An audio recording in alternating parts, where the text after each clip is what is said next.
बालाघाट में भारतीय जनता पार्टी ने नए जिलाध्यक्ष के रूप में सत्यनारायण अग्रवाल को जिलाध्यक्ष बनाया है, जिसका आज प्रथम नगर आगमन हुआ।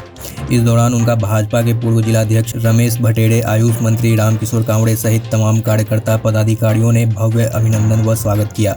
आपको बता दें कि भाजपा में पूर्व विधायक रमेश भटेड़े जिलाध्यक्ष थे, जो आगामी विधानसभा के चुनाव में प्रमुख दावेदार हैं। पार्टी के जिलाध्यक्ष को टिकट नहीं दी जाएगी कि फॉर्मूले के चलते भटेड़े ने अपने को भाजपा जिलाध्यक्ष की जिम्मेदारी से मुक्त करने का आग्रह किया था, जिस पर प्रदेश संगठन ने बालाघाट के जिलाध्यक्ष के स्थान पर वर्तमान जिला कोषाध्यक्ष सत्यनारायण अग्रवाल को अब जिलाध्यक्ष बनाया है। नए जिलाध्यक्ष का आज भोपाल से बालाघाट प्रथम आगमन हुआ। उन्होंने रैली के साथ नगर में प्रवेश किया। इस दौरान उनका भव्य अभिनंदन किया गया। मीडिया से चर्चा करते हुए नवनियुक्त जिलाध्यक्ष सत्यनारायण अग्रवाल ने कहा कि भाजपा ने जो जिम्मेदारी सौंपी है उसे पूरी जिम्मेदारी के साथ निर्वहन करेंगे, क्योंकि आगामी समय में विधानसभा के चुनाव होने हैं। इसलिए बालाघाट जिले की सभी 6 सीटें जीतने का लक्ष्य रहेगा।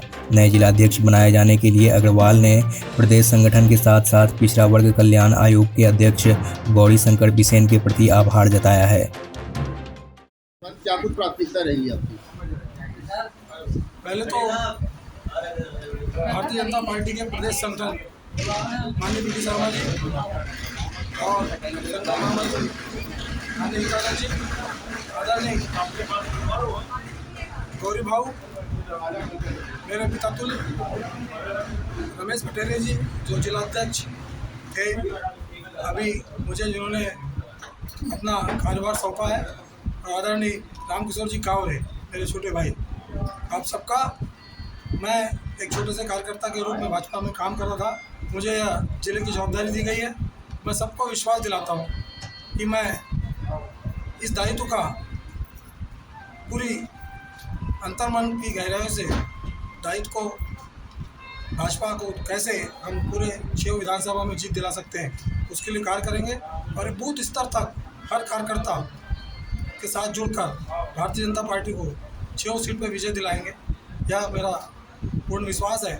और आज पूरे शहर में जो मेरा स्वागत किया गया, सभी ने जो स्वागत किया, उसके लिए भी सबका मैं तहे दिल से शुक्रगुजार हूँ। और भारतीय जनता पार्टी के सभी कार्यकर्ता, ज्येष्ठ कार्यकर्ता, लता दीदी, उनका भाभी, भगत भैया, सभी का मैं तहे दिल से शुक्रगुजार करता हूँ। नई जिम्मेवारी, नई चुनौती। भारतीय नई जिम्मेवारी, नई चुनौती।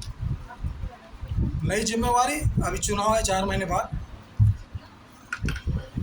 हम सब मिलकर पूरी ताकत से पार्टी को मजबूत करेंगे और भारतीय जनता पार्टी की 6 विधानसभा में जीत दिलाएंगे, यही विश्वास है मेरा। चुनौतियाँ तो यही है और क्या है। बोलो भारत।